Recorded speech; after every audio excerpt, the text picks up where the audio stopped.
O Senhor do templo.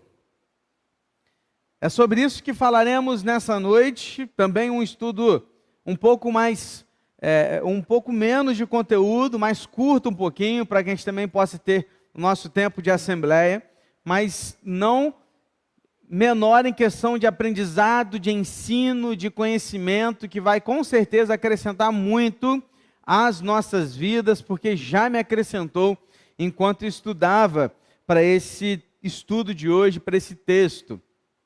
Semana passada a gente falou sobre o templo de Salomão.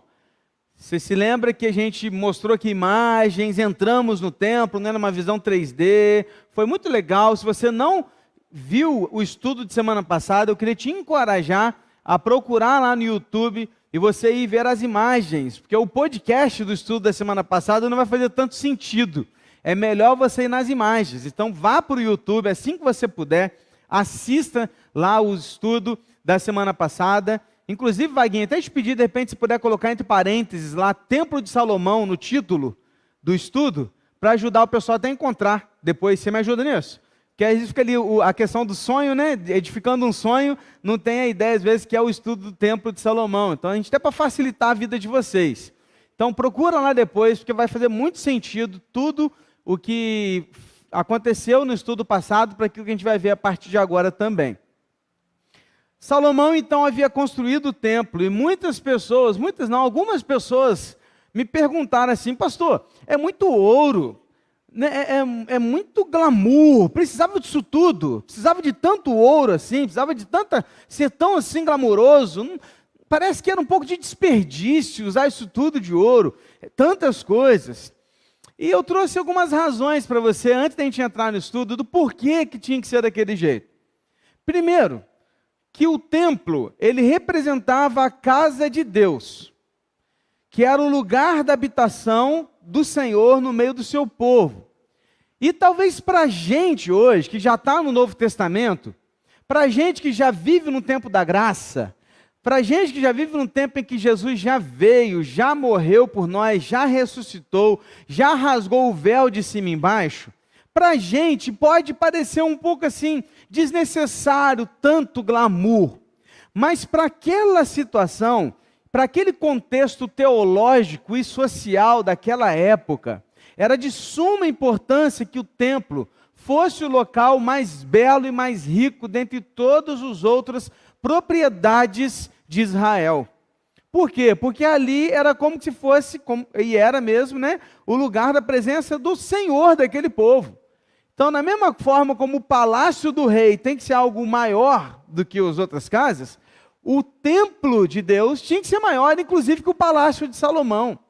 Então, por esta razão, a primeira razão é essa, que precisava ser assim, porque senão os outros povos não respeitariam Israel da mesma forma como ele era respeitado.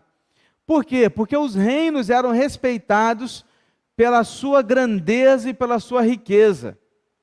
E era necessário provar para os povos vizinhos que o Deus de Israel havia tirado o povo dele da escravidão e dado a eles um lugar, uma terra tão boa, que não havia que eles iriam fazer o melhor mesmo, que eles saíram assim do nada. E hoje eles têm um templo glamuroso, com ouro, sim, para mostrar que o Deus de Israel era poderoso para tirar o povo da escravidão, para colocá-los num lugar onde manava leite e mel. Uma outra razão era também, aliás, uma explicação também, né? É que todo o material usado para este templo veio do próprio Deus. Como assim, pastor? Porque desde o Egito, primeiro que do Egito eles trouxeram muitos ouro de lá, do Egito, quando eles saíram do Egito. Nós estamos falando de muito tempo atrás. Isso veio passando de geração a geração, até que eles chegassem na Terra Prometida. Não apenas isso, mas todas as guerras e batalhas vencidas por Israel geravam despojos de guerra. E esses despojos de guerra eram ouro, prata, bronze e tudo mais que eles podiam pegar. Só que quem vencia as batalhas? Era o povo de Israel? Não, era Deus. O povo pelejava, mas era Deus quem vencia a batalha. Então, para você entender nada foi tirado do povo, no sentido de assim, deixou o povo todo pobre para fazer um templo. Não, não. O povo de Israel era um povo que tinha muito, estava prosperando naquele tempo, naquele período. Não havia fome, não havia perdas, não havia nenhum momento de uma família passando necessidade. Muito pelo contrário. Até porque toda a riqueza que foi usada no templo, Deus tirou dos outros povos, das guerras vencidas, para que ali pudesse ser construído aquele templo de Salomão. Amém, irmãos? Então assim, eu sei que às vezes, mesmo ouvindo isso tudo, para a gente ainda fica um pouco assim. A gente é brasileiro, a gente vive no tempo da graça, a gente sabe como que é difícil conseguir ganhar R$1, não é verdade? E a gente vê assim, não é possível, que tinha que gastar tudo. Não, mas é outro contexto. Não era a República do Brasil, era o reino de Deus representado num povo chamado Israel. Então é assim que a gente precisa entender esse contexto teológico e social daquele período. E aí eu quero continuar com você, então vamos lá. Semana passada eu passei por você, sem que você percebesse, em todos os capítulos que falavam da construção do templo. E eu vou começar hoje no capítulo 7, versículo 51. Diz assim a palavra de Deus: quando o rei Salomão terminou toda a obra que fez para a casa do Senhor, trouxe as coisas que Davi seu pai havia dedicado: a prata, o ouro e os utensílios. Salomão pôs tudo isso entre os tesouros da casa do Senhor. Veja que Salomão já havia terminado o templo, mesmo assim ainda havia sobrado riquezas que seu pai Davi havia guardado. O que Salomão faz? Ele pega aquilo para ele? Não. Salomão, ele respeita a memória do seu pai e aquilo que o seu pai havia prometido a Deus. Como seu pai havia dado tudo aquilo para a construção do templo, e não foi preciso usar tudo, porque eles tinham mais do que eles precisavam. Um dia eu vou falar isso aqui ainda para vocês. Gente, não traz mais oferta, né? Já tem dinheiro para fazer o tempo todo. Para, ô glória, né? Então, não precisou de tudo. Então, o que Salomão fez? Pegou todos os tesouros do seu pai e levou para o templo. Aonde guardou? Lembra daquelas câmaras que ficavam na parede lateral, 3 andares, você lembra? Lembra? Ali naqueles locais eram os depósitos. Então, Salomão guardou ali. Para quê, pastor? Aquela riqueza seria usada para a manutenção do templo e também para o apoio àqueles que fossem ficar em algum momento necessitados. Então, aonde eles iam procurar ajuda? No templo. Então, era indo ao templo que eles iriam ser ajudados. Então, essa riqueza que ali foi colocada era para justamente abençoar o povo de Israel. Então Salomão, ele leva tudo isso para o templo construído, e ali então ele deposita naquelas câmaras construídas exatamente para isso. Beleza? Dito isso, capítulo 8, versículos de 1 a 9. Então Salomão congregou os anciãos de Israel, todos os chefes das tribos, os príncipes das famílias dos israelitas, diante de si em Jerusalém, para levarem a arca da aliança do Senhor da cidade de Davi, que é Sião, para o templo. Todos os homens de Israel se congregaram junto ao rei Salomão, na ocasião da festa, no mês de Etanim, que é o 7º. Quando todos os anciãos de Israel chegaram, os sacerdotes pegaram a arca do Senhor e a levaram para cima com a tenda do encontro e com os utensílios sagrados que nela havia. Os sacerdotes e levitas é que levaram tudo isso para o templo. O rei Salomão e toda a congregação de Israel, que se havia reunido diante dele, estavam todos diante da arca, sacrificando ovelhas e bois, que de tão numerosos não se podiam contar. Os sacerdotes puseram a arca da aliança do Senhor no seu lugar, no santuário mais interior do templo, que é o Santo dos Santos, debaixo das asas dos querubins. Pois os querubins estendiam as asas sobre o lugar da arca, e do alto cobriam a arca e os seus cabos.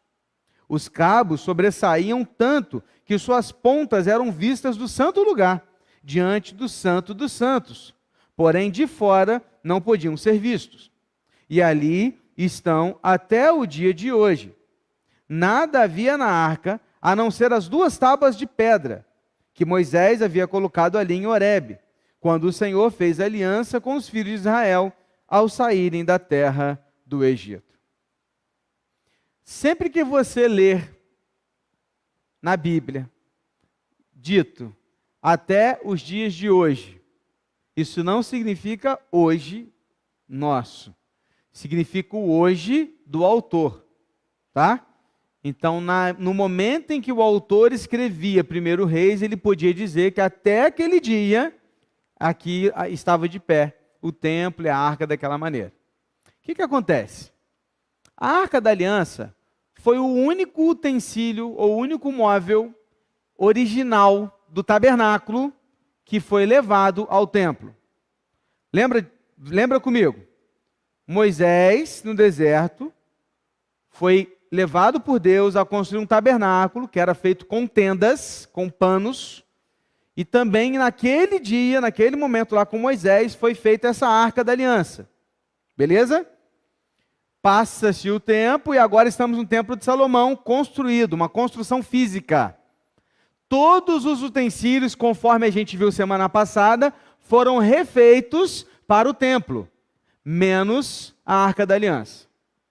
A Arca da Aliança é a mesma original lá de Moisés, que estava numa tenda lá em Jerusalém, naquela que era chamada Cidade de Davi, em Sião, numa tenda específica para ela. O que Salomão fez? Tendo construído todo o templo, Salomão chama e convoca os sacerdotes, os levitas. Salomão não comete o mesmo erro que Davi havia cometido lá atrás, de qualquer pessoa carregar a arca, mas ele sabe o que ele tem que fazer.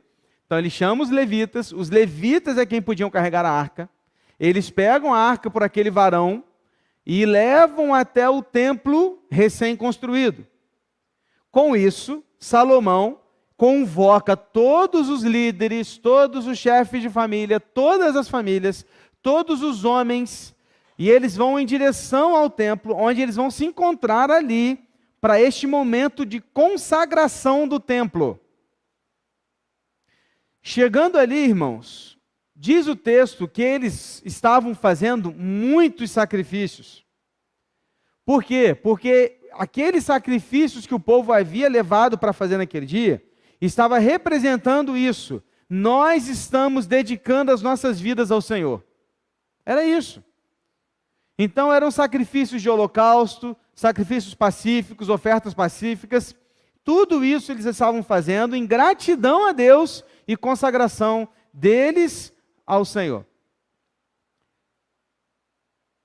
Quando eles chegam lá, os levitas passam com a arca, passam pelo pátio, passam pelo santo lugar e entram ao Santo dos Santos.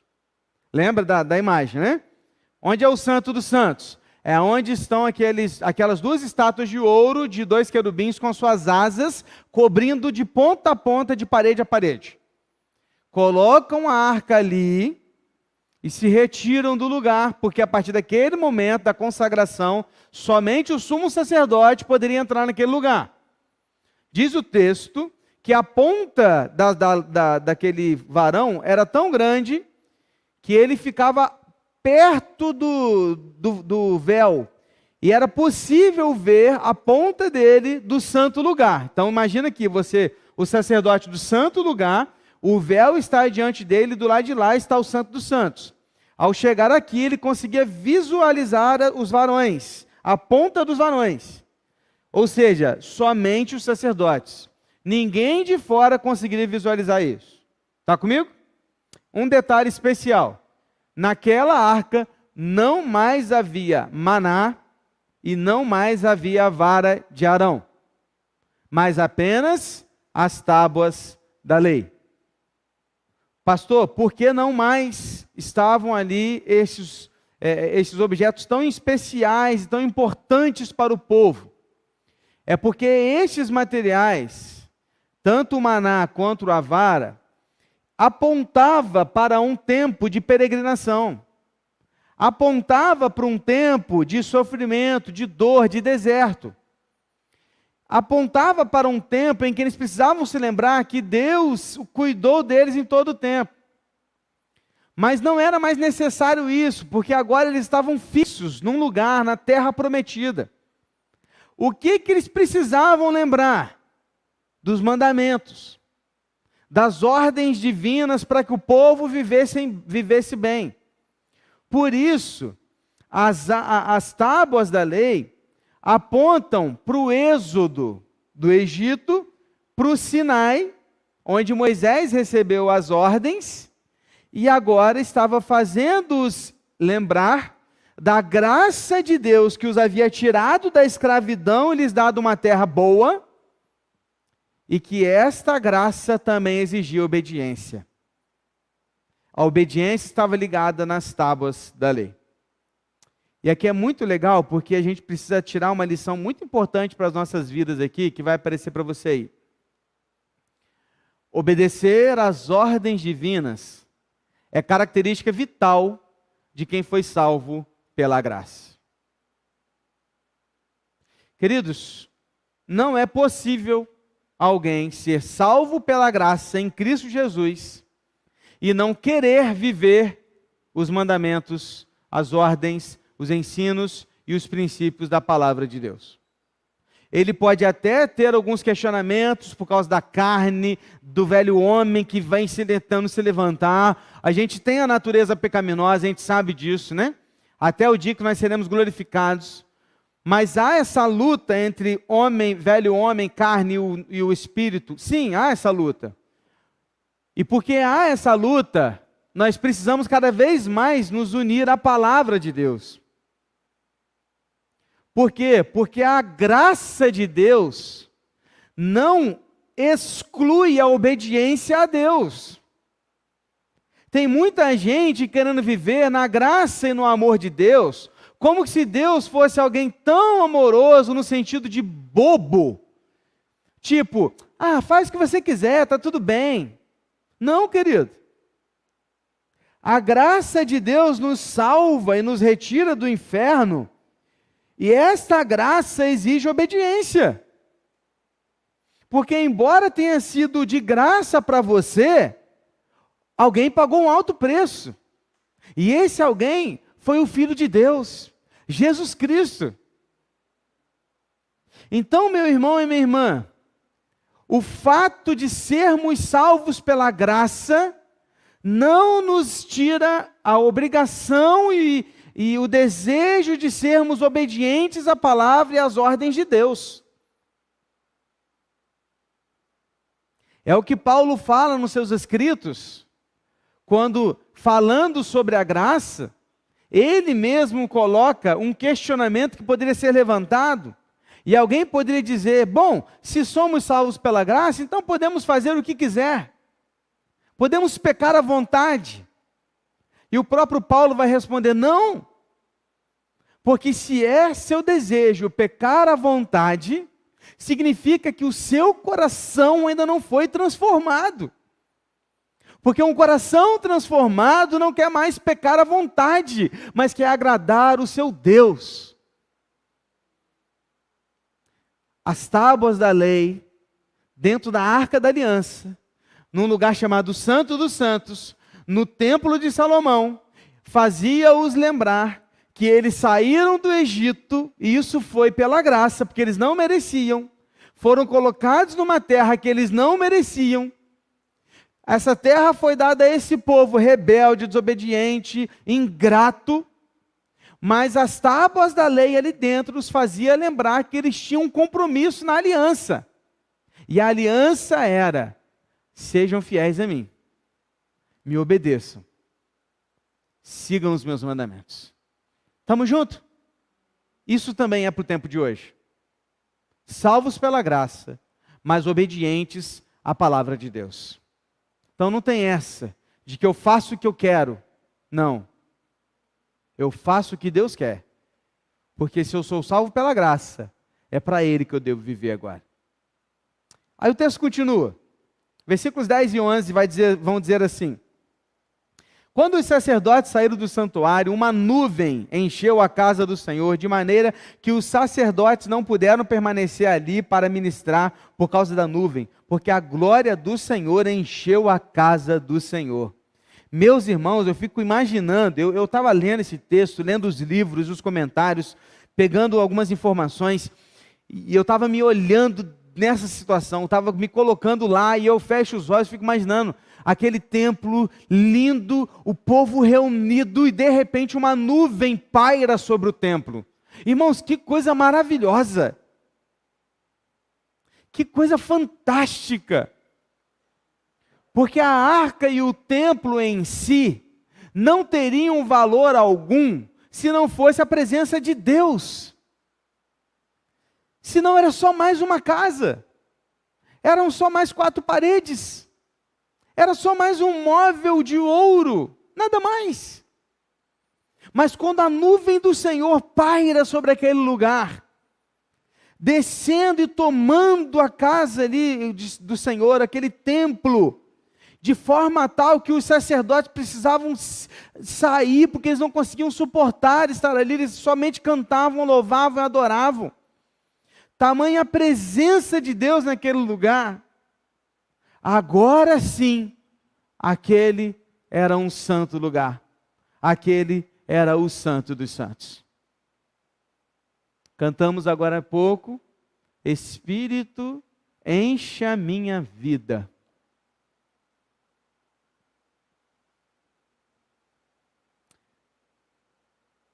Naquele tempo, o Espírito encheu aquele lugar.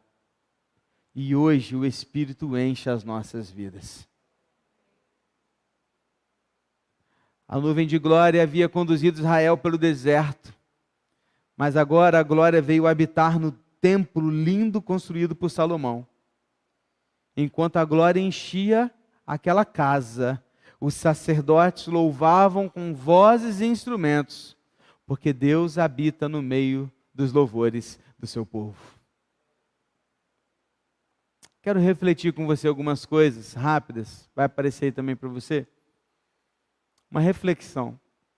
Gente, tudo aponta para Cristo. Tudo. Depois de Cristo e seu ato redentor na cruz, o templo passou a ser a sua igreja viva. Sim ou não, irmãos? Então, não tem mais templo físico. Não, aquele templo físico era para aquele momento, para aquela hora, para que aquele templo apontasse para a igreja e apontasse para Cristo.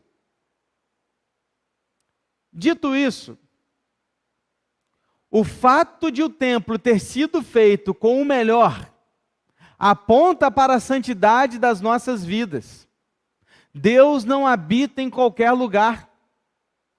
Nossas vidas precisam ser santificadas para receber o Espírito de Deus. E isso só será possível pela graça de Deus através de Cristo Jesus. Presta atenção. Por que tanto ouro? Por que tanta pureza? Porque Deus não habita em qualquer lugar. E todo aquele ouro, aquela pureza, aquela santidade daquele lugar, está apontando para quem, irmãos? Para mim e para você. Porque aquele ouro puro está apontando agora para a minha vida e para a sua vida. E está gritando para nós, dizendo assim, Deus não habita em qualquer lugar. E se Deus habita no seu e no meu coração, nossas vidas precisam ser santificadas, purificadas, tal qual o ouro precisava ser purificado. O que eu aprendo aqui, meus irmãos? Se o templo hoje somos nós,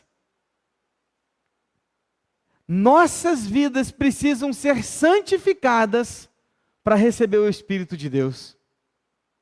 Nossas vidas precisam estar tão puras quanto o ouro para recebermos o Senhor nas nossas vidas.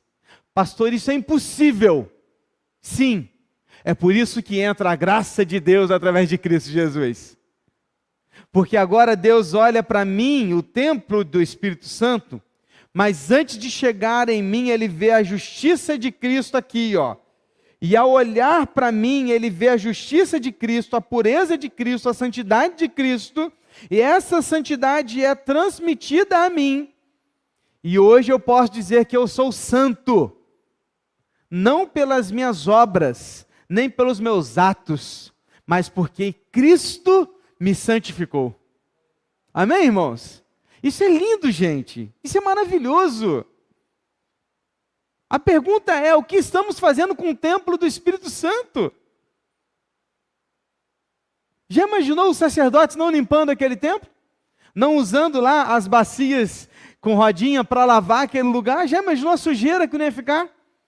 Sacrifícios sendo feitos, talvez aquela brasa não seria limpa, pedaço de osso caindo para fora, carne para um lado, já imaginou se não houvesse limpeza naquele lugar? No pátio? A pergunta é, meu irmão, você tem limpado a sua vida na prática de santificação junto ao Senhor para que Deus esteja habitando num lugar puro e santo no seu coração? O que você está fazendo com a sua vida? Por onde você tem andado? Com quem você tem falado? Que tipo de palavras tem saído da sua boca? Que tipo de coisa você tem visto? O que tem entrado no seu ser? Que tipo de programas você assiste? Você está vidrado em quê hoje? Está ligado? É isso. Se os olhos são as janelas do corpo e da alma, e você tem assistido um baita de umas bobeiras por aí que você vê pela internet, pela televisão, uns negócios aí que eu vou te falar que você não devia nem ter na televisão, mas você continua vendo, aquilo está entrando no seu corpo. Eu te pergunto, será que isso está limpando ou sujando o templo do Espírito Santo? Segunda reflexão, vai vir. A glória do Senhor agora habita em nós. E a santidade é tanto um requisito quanto o resultado da glória de Deus em nós. Do outro lado, o resultado deve ser reverência, devoção, adoração e testemunho. Se a glória de Deus habita em nós, a manifestação do seu poder deve ser visível em nossas vidas. Porque tem muita gente aqui dentro da igreja que ainda não tem a glória de Deus na sua vida. Estão enganando a si mesmos. Porque, queridos, a glória de Deus habitando em nossas vidas, veja, a glória de Deus habitou o templo de tal forma que os sacerdotes não conseguiam fazer outra coisa senão cantar, louvar e adorar. Eles precisavam sair, eles não conseguiam ficar lá dentro. A glória de Deus agora não está num templo físico, mas ela está nas nossas vidas. Não é isso que a gente cantou? Espírito enche a minha vida, enche o meu ser. Então a glória do Espírito de Deus está em mim. Se a glória de Deus está em mim, a glória, ela realiza essa santificação na minha vida, porque é o resultado da glória de Deus em mim, ela me purifica, quanto ela é tanto um requisito quanto um resultado. Deus só vai habitar na minha vida se eu for transformado em Jesus Cristo pela sua graça, para que o Espírito Santo possa habitar em mim. E tendo o Espírito Santo em mim, o resultado não é outro senão a santificação. Se eu não me santifico, se eu não melhoro, se eu continuo a mesma pessoa, se eu continuo com os mesmos pecados, vivendo a mesma vida miserável, buscando as mesmas coisas que eu buscava antes de ser crente, querendo viver os mesmos vícios, querendo buscar os mesmos prazeres, querendo viver a mesma carne que antes, a glória de Deus não está em mim, porque se a glória de Deus estivesse em mim, ela estaria produzindo santidade, produzindo reverência, devoção, adoração, testemunho. É visível. Tem que ser visível, irmãos. As pessoas têm que olhar para nós e a glória de Deus tem que ser visível. Está entendendo? Como, pastor? No falar, no andar, no vestir, no se portar, no trabalhar, no caminhar, no correr, no estudar, em tudo. Em tudo. A pergunta é: será que a glória de Deus já está no seu coração? É esse o resultado da sua vida? E eu não estou falando de culto não, tá, irmãos? Porque aqui no culto é fácil ter reverência, adoração, devoção, isso é fácil. Estou falando lá fora. Quando você sai por aquelas portas ali, ó, quando ninguém te vê, quem é você? Essa é a pergunta. Porque aonde está a glória de Deus, ali há transformação de vida. Amém? 12 e 13. Então Salomão disse: o Senhor declarou que habitaria em trevas espessas. Na verdade, edifiquei uma casa para sua morada, lugar para a tua eterna habitação. Agora vamos lá, o que acontece aqui? Salomão, o rei, está com todo o povo reunido, e Salomão está numa plataforma, olhando em direção ao templo, e o povo está atrás dele, ok? Olhando em direção ao templo, Salomão começa o seu discurso dizendo: o Senhor declarou que habitaria em trevas espessas. E aí eu não sei você, mas no primeiro momento fala assim: quê?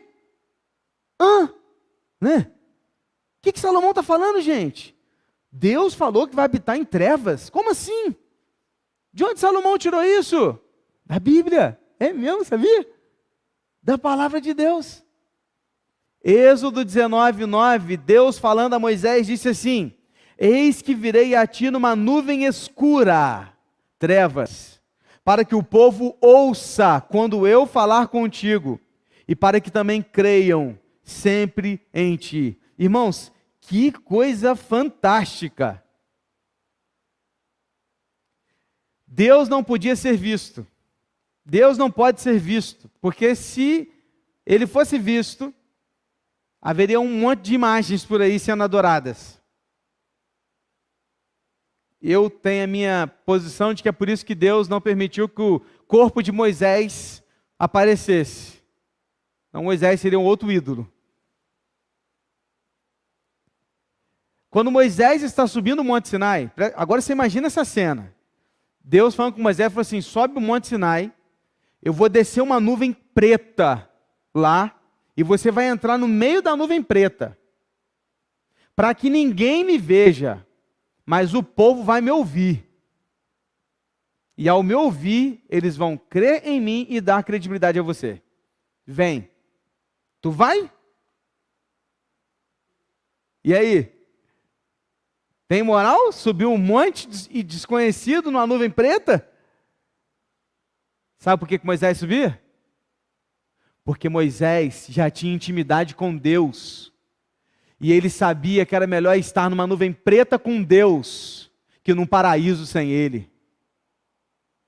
A questão não é o lugar, a questão não é a situação, a questão é quem.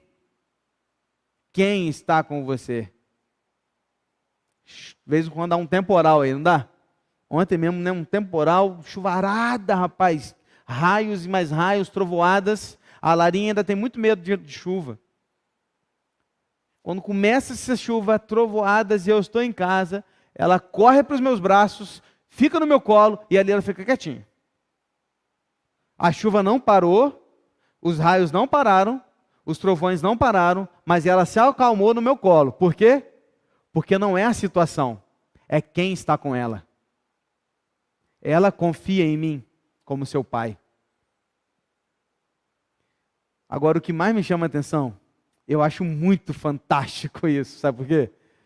Porque Deus fala assim: eles não vão me ver, eles vão me ouvir. Aí eu te pergunto, em todas as Escrituras, onde está o poder de Deus? Na sua palavra. E disse Deus: haja luz, e houve luz. E disse Deus: haja e ouve, haja e ouve, haja e ouve. A sua palavra tem poder. Presta atenção, presta atenção. O povo de Deus caminha não pelo que vê, mas pelo que ouve. A nossa fé não é baseada no que vemos, mas no que ouvimos. Nós estamos seguindo um Deus que fala conosco e nos guia pelo som da sua voz. Porque ovelhas seguem a voz do seu pastor. Amém? E por que Salomão fala isso? Por que Salomão lembra lá de Moisés? Porque ele queria lembrar o seu povo de que, embora Deus dissesse ali naquele momento que ele habitaria naquelas trevas com Moisés, era para que o povo se lembrasse da sua palavra, por isso ouvir, e agora Deus teria no meio do seu povo um lugar. E o último trecho é do 14 ao 21. Quero que você acompanhe comigo, por favor, na sua Bíblia. 14 a 21 diz assim: Depois o rei voltou o rosto e abençoou toda a congregação de Israel, que se mantinha toda em pé. E Salomão disse: Bendito seja o Senhor, o Deus de Israel, que falou pessoalmente com Davi, meu pai, e pelo seu poder cumpriu o que prometeu, dizendo: Desde o dia em que tirei o meu povo de Israel do Egito, não escolhi cidade alguma de todas as tribos de Israel para edificar um templo, a fim de ali estabelecer o meu nome. Porém, escolhi Davi para governar o meu povo de Israel. Também Davi, meu pai, havia proposto em seu coração edificar um templo ao nome do Senhor, o Deus de Israel. Porém, o Senhor disse a Davi, meu pai: Você fez bem quando resolveu em seu coração edificar um templo ao meu nome. Todavia, não será você quem edificará esse templo, o seu filho, que descenderá de você, ele o edificará ao meu nome. Assim, o Senhor cumpriu a palavra que tinha dito, pois me levantei em lugar de Davi, meu pai, e me assentei no trono de Israel, como o Senhor havia prometido, e edifiquei o templo ao nome do Senhor, o Deus de Israel. E nele prepararei um lugar para a arca, em que estão as tábuas da aliança que o Senhor fez com os nossos pais, quando os tirou da terra do Egito. E todas as vezes que você olha para esse discurso, você encontra um rei chamado Salomão, apontando para Deus, trazendo toda a glória e toda a honra para Deus, e não para si, nem para o seu pai.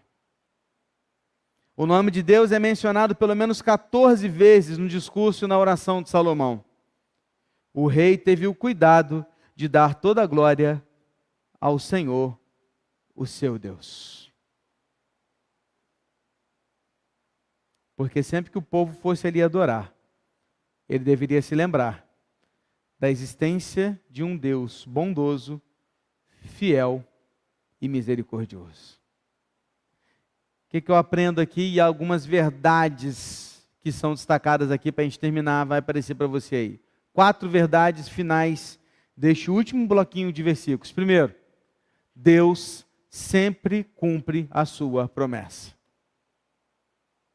Posso ouvir um amém? Deus não volta atrás. Se Ele prometeu, Ele vai cumprir. Creia nisso. Ele disse para Davi, Davi, o seu filho vai construir o templo, você não. Aconteceu? Aconteceu. Deus falou para Abraão, lá atrás, farei de ti uma grande nação, vou te dar uma terra. Aconteceu? Aconteceu. Deus falou de Davi, da sua linhagem, você vai continuar reinando até que venha o Salvador. Aconteceu? Aconteceu. Por quê? Porque a promessa de Deus, ela sempre será cumprida. Porque Deus é fiel, ainda que nós não sejamos fiéis. Ele cumpre com a sua palavra. Segunda verdade, tudo o que fazemos na vida, absolutamente tudo, deve ser para a glória de Deus. Salomão olhou para aquele templo, virou para o seu povo e falou, isso aqui é para Deus, é para a glória de Deus, é para a honra de Deus, isso tudo aqui foi Deus, porque Deus prometeu, Deus cumpriu, Deus ouviu meu pai, Deus me colocou no trono, Deus que fez isso, Deus é Deus. Deus. Querido, o que você precisa entender é que tudo que a gente faz na vida precisa ser para a glória de Deus. Agora pensa comigo, pensa comigo. Tudo que você faz, você glorifica a Deus? Acordou, já reclama que está na hora de acordar, né? Não é possível, já deu 5:30 da manhã, nossa, nem dormi ainda. Nossa, que tristeza o negócio de trabalhar, né? Aí perde emprego. Ai, queria tanto acordar às 5:30 da manhã para trabalhar, né? É assim.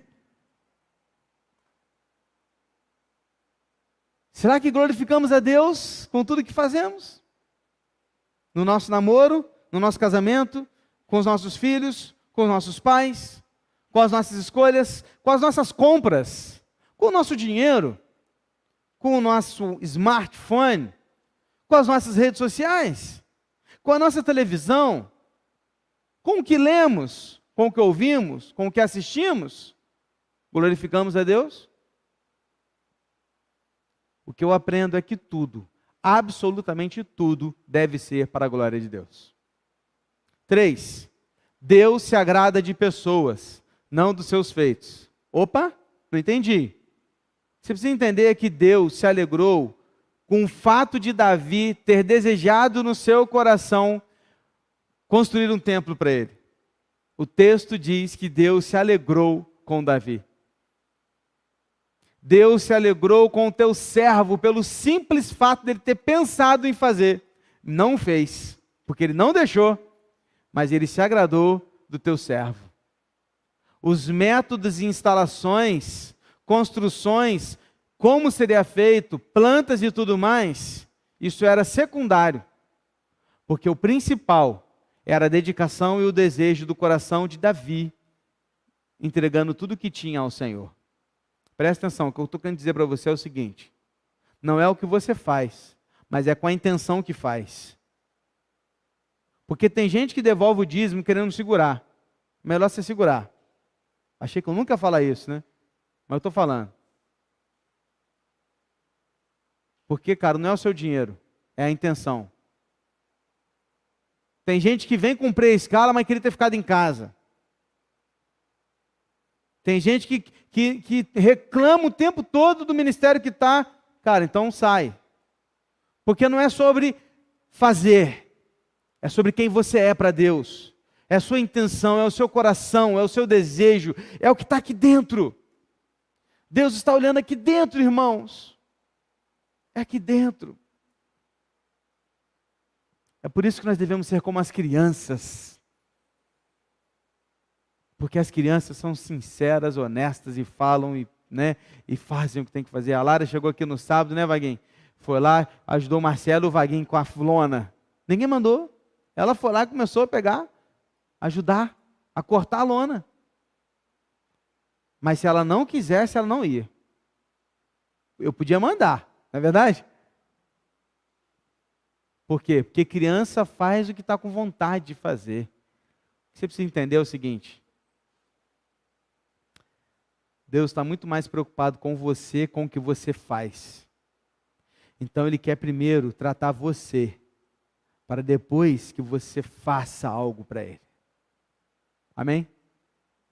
4, e última verdade: Deus tem um propósito específico para cada um dos seus filhos. Davi tinha um propósito.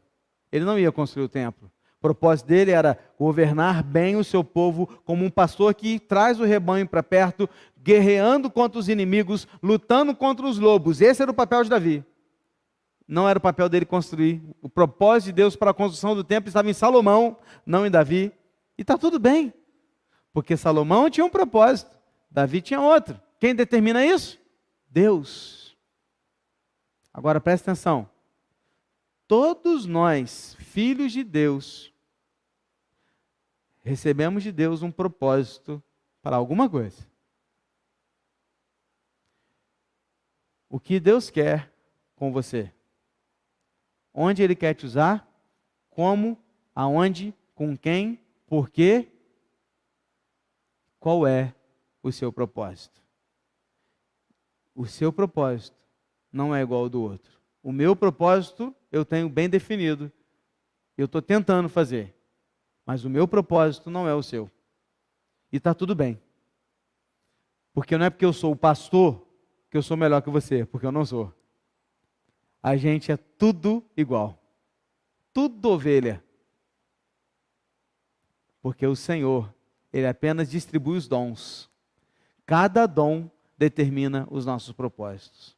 Qual é o seu dom? O que você tem feito com ele? Vamos orar? Pai, obrigado por esse estudo. Obrigado pela tua palavra lida, explicada, exposta, de forma simples, direta, objetiva. E assim a gente pôde aprender mais de Ti. Cuida, Deus, das nossas vidas e ajuda-nos a entender esses pormenores tão especiais desse trecho de capítulo. Sobre a necessidade de sermos santos, sobre o resultado da glória do Senhor nas nossas vidas, sobre um propósito traçado para cada um de nós, sobre fazer tudo para a Tua glória e saber que o Senhor se agrada de pessoas, não de afazeres. Os afazeres são resultados das pessoas que agradam a Deus. Boas obras são resultados daqueles que se entregaram para Cristo, foram salvos pela sua graça. Boas obras não salvam. Afazeres não salvam. São resultados de uma vida dedicada ao Senhor, de uma vida santa, remida e lavada pelo sangue de Jesus. Ajuda-nos a entender isso, a praticar isso, para que cresçamos como igreja, como indivíduos, e que a Tua glória seja vista nas nossas vidas. Em nome de Jesus. Amém, Senhor. Amém, queridos? Que Deus assim nos abençoe.